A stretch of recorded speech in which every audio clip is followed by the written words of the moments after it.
Hey guys, thanks for watching the video tonight. Hope you guys are learning something.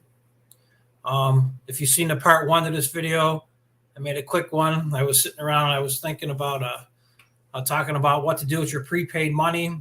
I'm going to give you some advice on what I would do if I was starting all over again and what you should do, because this is kind of a 2-for-1. You could accomplish at the same time. Not only growing your business, but also growing your financial credit score, so that you'll be able to get ahead in life and things will be a lot easier.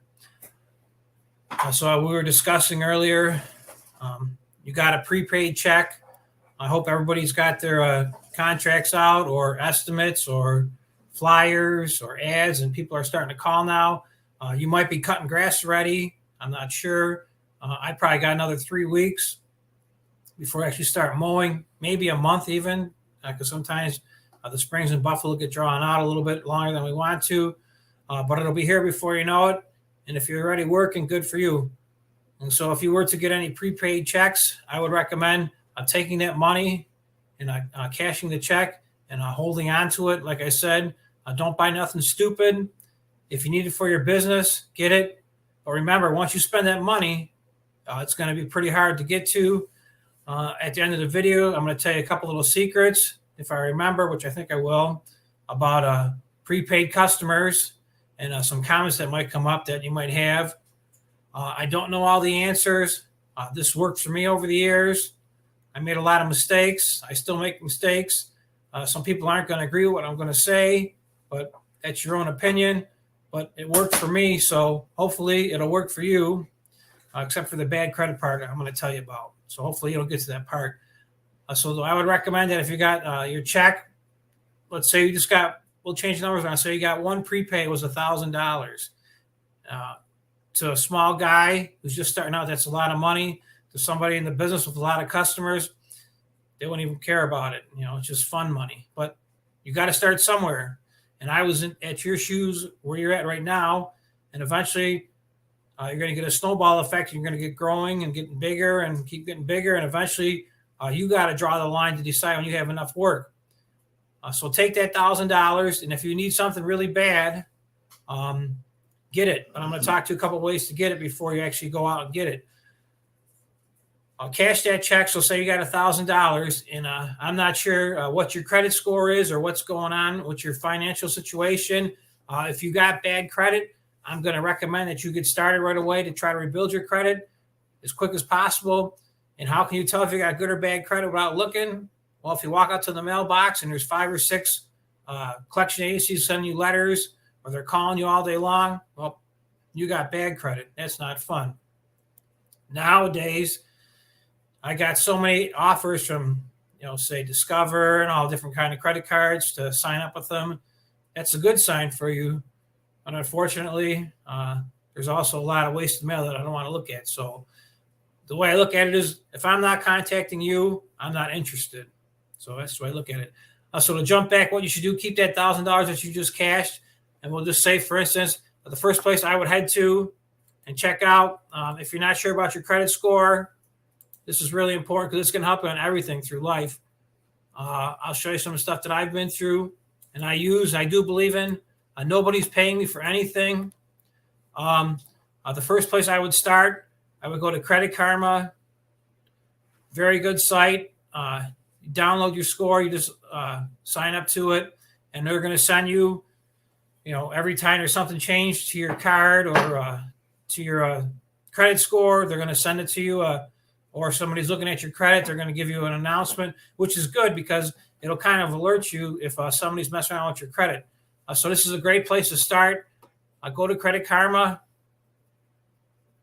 See where you're at. And a low score would be like 350, and you can get as high as 900.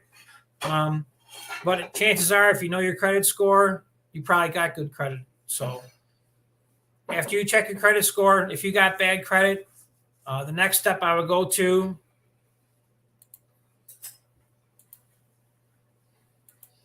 when I say bad credit, I'm not saying bad credit to be mean. I'm just saying that we all make mistakes in life. Sometimes you get behind the 8 ball, and you can't catch back up, and unfortunately, you got to go bankrupt. But just a word to the wise: any credit company, they'll give you just enough rope to hang yourself, so be extra careful. After you check Credit Karma, they'll give you some places to possibly visit to get a credit card. I would skip over that. I would just use them for monitoring your credit and looking at your score. This will be the first place I go after Credit Karma, and you got that check cashed. I would go to Capital One Finance. I have Capital One Finance, and for years, they're a good place. And you would start with a secured card if you had bad credit, and you'd have to put down as little as $49.99 or $200. I'm going to give you some advice. Don't go around applying to all different charge cards, because they're going to give you inquiries on your credit card, or on your Social Security number inquiries. And the more inquiries you get, the worse off you look. So just like if you go to a car dealership to get a car loan and they say no, well, don't go to another credit card dealership, because they're probably going to say no, and then you're going to have a real tough time. So after Credit Karma, go to a Capital One Finance and take whatever it might take to get on this little credit program here with your $1,000. And if you wanted to and you didn't need $1,000, or if you didn't need $1,000, and I would take the whole full amount, $1,000, and I would put it onto this charge card, or maybe $900, and say you needed a blower and the blower was $200. After this goes through, I would go to whatever dealership or store you're going to buy the blower from, say for $250, $200.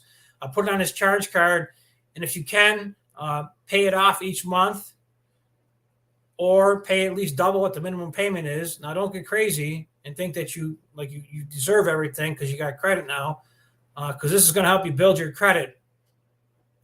The interest rates are going to be pretty high. I could talk about interest rates, but if you got bad credit, you're going to have to pay the piper, and eventually your credit's going to come down.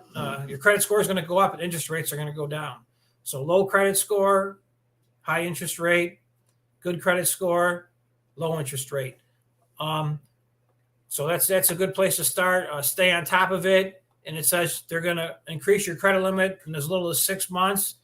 And as long as you stay on top of it and don't forget about it, you'll be surprised how fast your credit's going to get better, and you'll be able to get things with it. So I do recommend Credit Karma, and then go to Capital One. And then once you, I know some people are going to argue and say that the APR financing is too high, but this isn't going to happen overnight. It's something that you got to work on, just like anything else in life, just like your business you're going to go to and or grow from the bottom up. And then once you get your credit card and you get established through Credit Karma, and they'll offer you a couple other cards down the line, and you stay on top of it, well, eventually you'll qualify to get a 0% balance transfer, which I do use even as of today. And what I do is I take any credit cards that I might have, I put them onto something like this, and try paying them off within that 21-month period of time. If I don't pay them off in a 21-month period of time, I apply for another card through a different bank, and I'll just transfer the money onto that one until the debt gets delinquished. So those are some things to look at, and things that'll help you get to the next step in regards to taking some of your money from the business that you're using to build your credit. Also, one other thing, if you guys are looking for a vehicle, I've been down this road before. It came down to the point of either asking a family member to co-sign or needing more money down to buy the vehicle. I didn't have the extra money to put down on a vehicle in the past. It's nothing to be ashamed about. It happens to all of us. It only makes you stronger. As long as you stay and believe in yourself, it'll make you stronger. And I'll just show you this real quick right here.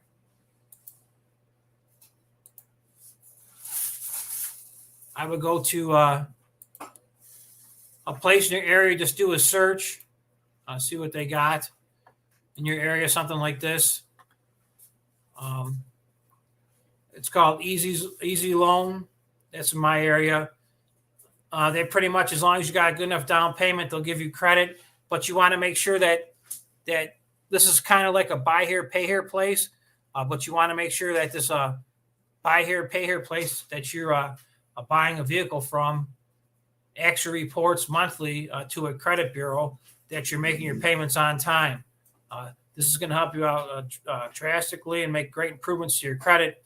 So just make sure if you have to do something like that, I know you're going to pay a crazy interest rate, but if that's what you got to do to get by, to get to the next step, that's what you're going to have to do. So just make sure that they report to the credit agency every single month, just so it shows that you have made your payments on time, and it's going to help build your credit. So that's what I do with any prepaid money I had. Keep it off to the side because you don't want to spend it. It's too hard to get it back during the course of the year. Like I said, with 2 payments, could be as much as $300 per month. Also, a little secret: if you made it this far, say you do prepay, and the customer comes up to you and says, "Hey, the grass was browned out. You skipped a week or 2 weeks. You skipped." We'll offer the customer and see possibly if they need any shrub trimming or something like that, or a mulch done, and just knock that price off your estimate. Just let them know in writing that you're taking the tooth cuts off. You want to make them happy because you don't want to refund no money. You don't want to give the money back. You want to make the money and just work that into your new price. So if you owed them, say, 2 cuts for $60 because you skipped them, then just add $60 into whatever price you're figuring. So if you wanted $300 for that job, now charge $375 for the job. So realistically, on paper, it looks like you're giving it back, but you're really not.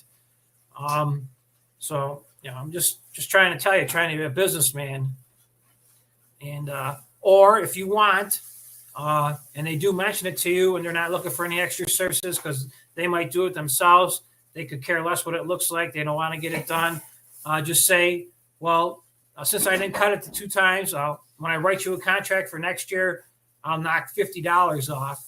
And hopefully they don't remember next year when you come back to renew the contract that you owe them $50 until they bring it up. So it's a give and take, and you need to feel out your customer and see, you're not pulling a fast one because some things happen, such as a drought situation. But you're going to try to make it right and look like the good guy. So those are a couple of things that I've come across in the past, and that's how you try to make the customer feel like they're getting the advantage on you. So I hope you guys enjoyed the video. Leave me a comment down below. Like I said, I don't know all the answers, but I'm just trying to point you in the right direction. So thank you for watching. If you could be so nice, hit the subscribe button and comment down below if you wanted to. I try to answer all my comments. So everybody, have a good night. Thank you. I'll see you on the next video.